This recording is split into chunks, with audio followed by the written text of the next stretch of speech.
Carl Sagan afirma em seu livro O Mundo Assombrado pelos Demônios que os seres humanos podem ansiar pela certeza absoluta, podem aspirar a alcançá-la, podem fingir, como fazem os partidários de certas religiões que a atingiram.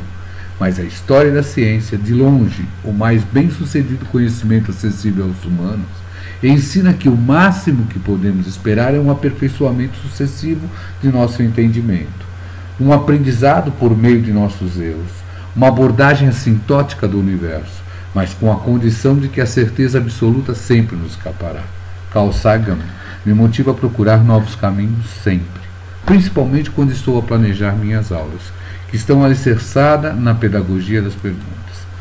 Nesse intuito, solicito que o exercício proposto no nosso primeiro encontro seja refeito com o coeficiente de perda distribuída não mais constante, mas variando com a vazão. Para tal, eu sugiro um link que deve ser copiado em algum programa da internet para determinação desse F. Apresento uma planilha com algumas fórmulas empíricas, todas elas resolvidas pelo Excel.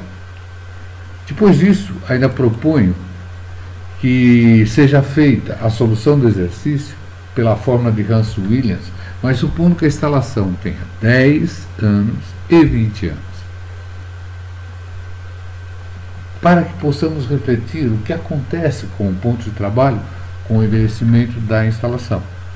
E solicito que seja feita uma comparação de todos esses resultados através do Excel.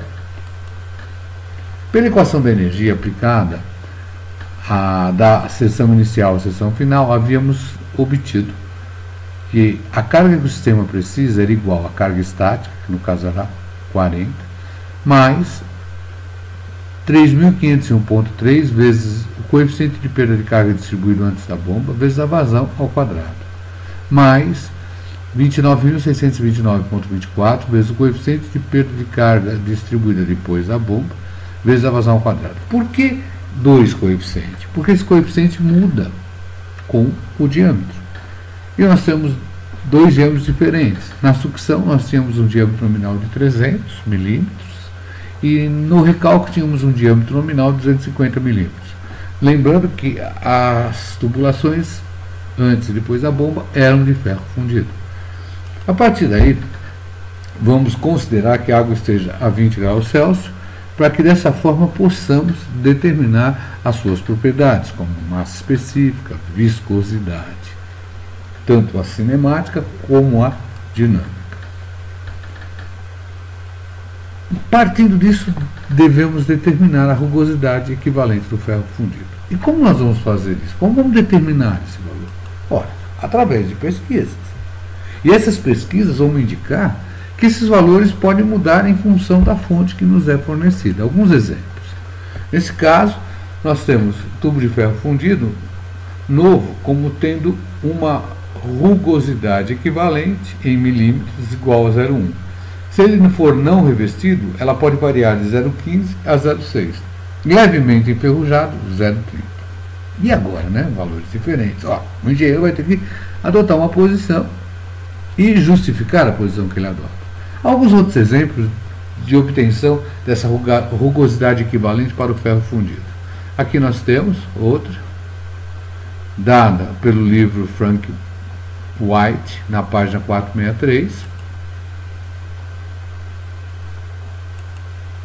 Aqui nós temos, através do manual de treinamento da KSB, alguns valores também para o ferro fundido, para tubulações novas e para tubulações velhas. Temos também, através do diagrama de Gauss, aqui o nosso ferro fundido, um único valor, 0,000259 em metros. Temos outros valores dados pelo professor Benedito. Aqui nós temos valores para todos eles para o ferro fundido. Por um outro site, nós temos também o nosso ferro fundido, com incrustações, enferrujados, novos, revestido com asfalto. Mais alguns outros exemplos de ferro fundido. Olha, ferro fundido velho. Outros aqui, ó, ferro fundido. Que nós estamos tentando mostrar aqui, em função da nossa fonte de consulta, podemos obter valores diferentes. E aí temos que tomar uma decisão. A apresentação da solução desse problema pelo Excel, eu estarei adotando um valor médio para esse carro, né? Eu vou adotar um valor da rugosidade equivalente igual a 0,375 milímetros. Isso poderia ser obtido algum outro valor. A partir daí, na página que se encontra em meu site, www.escola da vida, abrimos, após colar o link sugerido, esta planilha. Nessa planilha, nós vamos introduzir a temperatura da água. Ao introduzir a temperatura da água, já aparecerá a viscosidade dinâmica, a sua massa específica, a viscosidade cinemática. Vamos ter que entrar com o diâmetro interno do nosso tubo. Vamos ter que entrar com a área desse diâmetro interno, πd ao quadrado sobre 4. Lembrando que esse diâmetro vai entrar em milímetro, a área em centímetro quadrado. Vamos entrar com a rugosidade equivalente. Ele vai nos calcular a rugosidade relativa equivalente, pH sobre K. Vamos entrar com a vazão em metro cúbico por hora. E a partir daí vamos obter os F para diversas expressões. No caso que nos interessa, o F de Churchill. Então, o nosso exemplo. Com 20 graus Celsius, temos a viscosidade dinâmica, temos a massa específica, temos a viscosidade cinemática. Entramos com o diâmetro interno, no caso da sucção, em milímetros, 319,53. Calculamos a área em centímetro quadrado, ou seja, πd ao quadrado sobre 4. Entramos com a nossa rugosidade em metros, relativa. Temos o nosso DH sobre K. Entramos com a vazão em metro cúbico por hora. E aí nós vamos obter, para a sucção, o F de Churchill já é 0,0211. Quando nós formos trabalhar no recalque, a única coisa que vai mudar é o nosso diâmetro interno e a nossa área. Claro, com isso vai mudar o nosso TH sobre K. O resto se mantém. E vamos ter novamente agora o valor do F de Churchill, 0,0219. Ora, por que pegamos a vazão de 430 metros cúbicos por hora? Porque essa era a vazão mínima. Dessa maneira, nós podemos selecionar qual o diâmetro de rotor mais adequado. Nos deu um ponto entre o diâmetro de rotor 197 e 207. No nosso próximo encontro, nós vamos aprender a determinar esse valor exato do diâmetro. Por hora, nós vamos trabalhar com um diâmetro maior. Por quê? Vamos ter uma vazão um pouco acima da vazão mínima. No caso do 197, não serviria porque a vazão ficaria abaixo da mínima, e não é o nosso caso.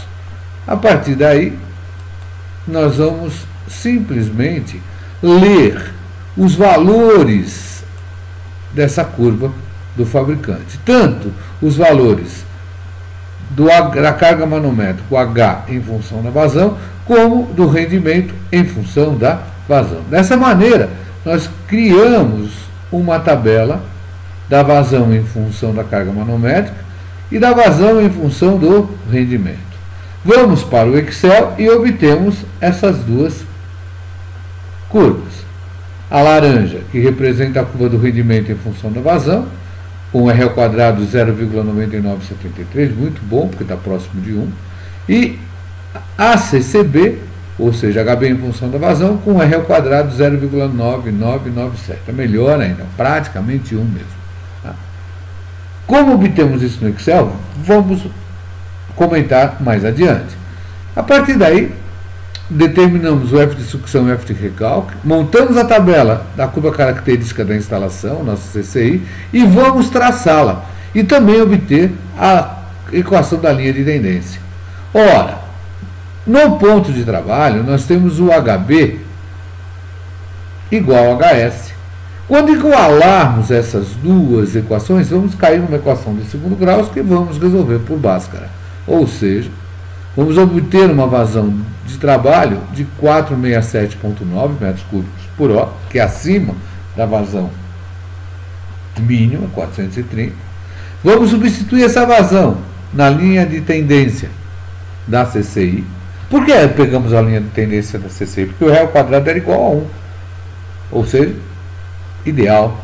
E aí obtemos a carga HS igual a 51,2, só que no ponto de trabalho. Portanto, esse HS é o nosso próprio HB.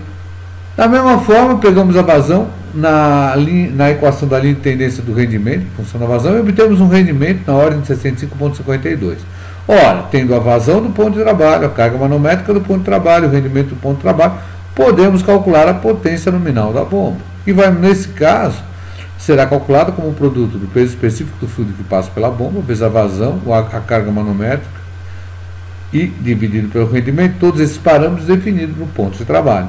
A partir daí obtemos uma vazão nominal da bomba, que seria a nossa vazão mecânica, e aproximadamente igual a 99,4 kW. Olha, uma diferença pequena em relação aos valores que obtivemos traçando a mão livre. A partir daí, né, uma mensagem. Não desejo o que vejo, não consigo viver um desejo, mas sinto no peito um beijo que alenta e atormenta e me leva sem rumo, sem caminho ao meu destino. No próximo vídeo estarei mostrando como obtivemos as curvas da bomba e a CCI através do Excel. Se esse material foi útil, não esqueça de se inscrever no meu canal e clicar lá no joinha. Dessa forma você vai me ajudar a dar continuidade a esse projeto. Canal Alemão McFlu Resolve. Bons estudos!